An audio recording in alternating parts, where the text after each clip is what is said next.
Hello. ହଁ hello ହଁ କୁହ। ହଁ ଭାଉଜ କଣ କରୁଛ? ଏଇ ବସିଛି। ତମେ? ମୁଁ ଏଇଠି ଘରେ ଏକା ବସିଛି ଆଉ କେହି ନାହାନ୍ତି। ଏତେ ଦିନ ପରେ ମନେ ପଡିଲା। ତମେ ଯୋଉ ମନେ ପକଉଛ ଆମକୁ ତ ଜଣା ପଡୁଛି। ମୁଁ ତ ଡେଲି ମନେ ପକଉଛି। ହଁ ତମେ ତ ହଁ ମନେ ପକଉନ। ହଁ ହଁ ତମେ ହଁ ଆମକୁ କାହିଁ କଣ? ମନେ ପକେଇବ? ତମେ ତ ଖାଲି ଭାଇଙ୍କ ପ୍ରେମରେ ପଡିଛ। ନାଇଁ ମୋ ଭାଇଙ୍କର ଯୋଉ ପ୍ରେମ କାଇଁ? ଆଉ ଏଇ ସକାଳୁ ଉଠିକି ଯାଉଛନ୍ତି ଯେ ଆସୁଛନ୍ତି ରାତି 12କୁ। ଆଉ କୋଉଠି ପ୍ରେମ ହଉଛି? ଯେତେବେଳେ ମଣିଷ ଶୋଇବ ନା ପ୍ରେମ କରିବ। ହଁ 12ଟା ପରେ ତ ପ୍ରେମ ଷ୍ଟାର୍ଟ ଆଉ। ନାଇଁ ଆଉ ତମେ କେବେ ଆସୁନ ଆମ ଘର ଆଡେ ବୁଲିଯିବ। ମୁଁ କହିଲି କଣ ଦବ? ତମେ କଣ ନବ? ନବାକୁ ତ ବହୁତ କିଛି ଅଛି, ତମେ ଦବ କଣ କହୁନ? ଆଉ ଦବାକୁ ବି ବହୁତ କିଛି ଅଛି, ତମେ ଯାହା ମାଗିବ ଆମେ ସେଇଆ ଦବୁ। ଆସ ତ ଆଗ। ଭାଇଙ୍କୁ ଯାହା ଦଉଛ ସେଇଆ ଦବ ତ? କାଇଁ ତମର ନବାକୁ ବହୁତ ଇଚ୍ଛା ନା କଣ? ହୁଁ। ନବ। କଣଟା ଜାଣିଛ ତ କଣ କହୁଛି? କଣ ତମେ କହୁନ? ଘିଅକୁ ଦବ ତ? ହାଁ? କଣ କହୁଛ? କହିବି କଣ? ମୁଁ ତ ଦବାକୁ ତମକୁ କେବେଠୁ ରେଡି, ତମେ ତ କିଛି କହୁନ। ହଁ ହଁ ଦବାକୁ ରେଡି, ସେଦିନ ତମ ଘରେ ଯାଇଥିଲି ତମେ କିଛି କହିଲନି। ତମ ଗାଣ୍ଡି ତମ ଦୁଧ ତମ ଦେଖିକି ମୋ ମୁଣ୍ଡ କାମ କଲାନି, ଘରେ ଆସିକି ହଲେଇଲି। ସେଦିନ ତ ଦେଖିଲ ସମସ୍ତେ ଥିଲେ। ମୋର ବି ବହୁତ ଇଚ୍ଛା ଥିଲା କିନ୍ତୁ ମୁଁ କିଛି କହିପାଇଲିନି। ଆଉ ଆସ ଏବେ ତ କେହି ନାହାନ୍ତି, ଆଉ ଆସିବ ଯଦି ଆସୁନ। ଘିଅ ଦବ ତ? ହଁ। କଣ କରିବ? କଣ କରିବି କଣ? ତମେ ଯାହା କହିବ ମୁଁ ସେଇଆ କରିବି, ଭାଇଙ୍କର ଯାହା କରେ ନହେଲେ ସେଇଆ କରିବି ଆଉ କଣ କରିବି। କଣ କର ଭାଇଙ୍କର? ଭାଇଙ୍କର ମୁଁ ଖାଏ, ତାପରେ ବସେ। କଣ ଖାଅ? ତାଙ୍କ ମାଣ୍ଡକୁ ଖାଏ, ଚୁଚୁମେ, ଧରିକି ଖେଳେ। ତାଙ୍କ ମାଣ୍ଡ ଉପରେ ବସିକି ମୁଁ ଡିଏଁ, ସବୁ କରେ। ତାପରେ? ତାପରେ ଆଉ କଣ?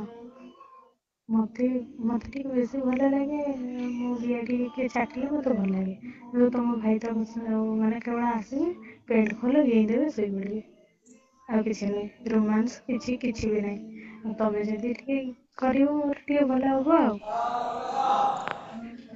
ମୁଁ ତ ବିହା ଚାଟିବି ତ? ହଁ। ବିହା ଚାଟିବାକୁ ଦବ? ଚାଟି ପାରିବ ତ? ହଁ ହଁ। ଶିଖିଛ ତାହେଲେ? ଶିଖିନି, ମୋବାଇଲ ଭିଡ଼ିଓ ଦେଖିକି ଯେତିକି ଶିଖିଛି ଆଉ। ଓହୋ ଠିକ ଅଛି ଆସ। ତମକୁ ଗିଆ ଚାଟିଲେ ଭଲ ଲାଗେ? ବହୁତ ବଢିଆ ଲାଗେ। କେମିତି ଚାଟିବି କହୁନ? ତମକୁ ଗିଆ ଚାଟିଲେ ଭଲ ଲାଗେ? ବହୁତ ବଢିଆ ଲାଗେ। କେମିତି ଚାଟିବି କହୁନ? ଏମିତି ଜଙ୍ଘ ଦିଟାକୁ ଫାଡ଼ିଦବ, ମୋ ପ୍ୟାଣ୍ଟ ଖୋଲିଦବ, ଖୋଲି ଦେଇକି ମୋ ବିଏରେ ଟିକେ ହାତ ମାରିକି ତାପରେ ଜିଭ ଲଗେଇକି ଚାଟିବ। ପୁରା ଓହୋ। ଭିତରେ ଯାଇ ଜିଭ ପସେଇଦବ ହାଁ। ହୁଁ। ତାପରେ? ତାପରେ ତମ ଇଚ୍ଛା ଯାହା ହବ ତମେ ସେଇଆ କରିବ, ମୋ ଦୁଧରେ ଟିକେ ହାତ ମାରିବ, ଟିକେ ଚିପିବ, ଟିକେ ଖାଇବ, ଏସବୁ କରିବ। ତାପରେ ତମ ମାଣ୍ଡକୁ ମୁଁ ଚାଟିକି ଖାଇବି ଡବଲ। ତମେ ମୋର ଖାଇବ, ମୁଁ ତମର ଖାଇବି। ତମେ ମୋ ବିଏକୁ ଖାଇବ ମାନେ ଚାଟିବ, ଆଉ ମୁଁ ତମ ମାଣ୍ଡକୁ ଚାଟିବି। ଭଲେଇକି ଚାଟିବି। ହେଲା କି? ହୁଁ। ଜୀବନରେ ଏମିତିକା ସୁଖ କୋଉଠି ତମକୁ ମିଳିନଥିବ, ମୁଁ ଯୋଉ ଭଳିଆ ସୁଖ ଦେବି। କିନ୍ତୁ ମତେ ସନ୍ତୁଷ୍ଟ କରିବାକୁ ପଡିବ।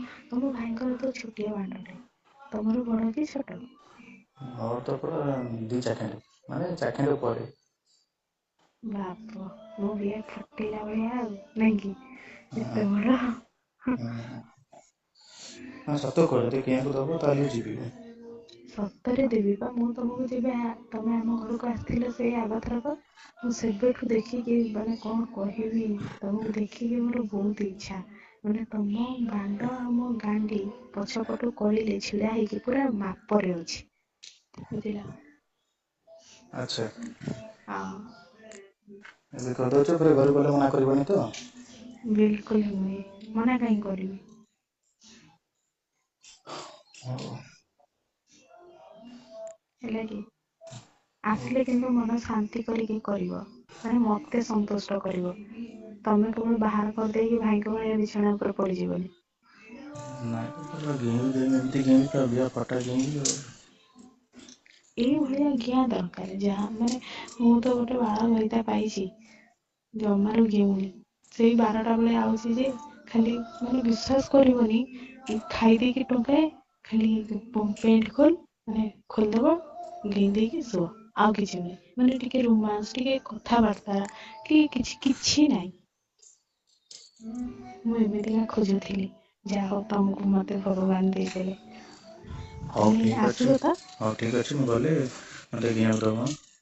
ନିଶ୍ଚିନ୍ତ 2 ଦିନ ମୁଁ ଭିତରେ ତମ ଯଦି ହଉଛି। ଅପେକ୍ଷାରେ ରହିଲି। ହଉ ହଉ ଠିକ୍ ରଖୁଛି ଭାଉଜ। ଆଜ୍ଞା। ହଁ। ଆମ ଭିଡ଼ିଓ ଭଲ ଲାଗିଥିଲେ ପ୍ଲିଜ୍ ଲାଇକ୍ ଆଉ ସେୟାର ଆଉ ସବସ୍କ୍ରାଇବ୍ କରିବାକୁ ଜମା ବି ଭୁଲିବେନି। ଏମିତି ନୂଆ ନୂଆ ଭିଡ଼ିଓ ଦେଖିବା ପାଇଁ ଆମ ଚ୍ୟାନେଲଟାକୁ ସବସ୍କ୍ରାଇବ୍ କରିନିଅନ୍ତୁ।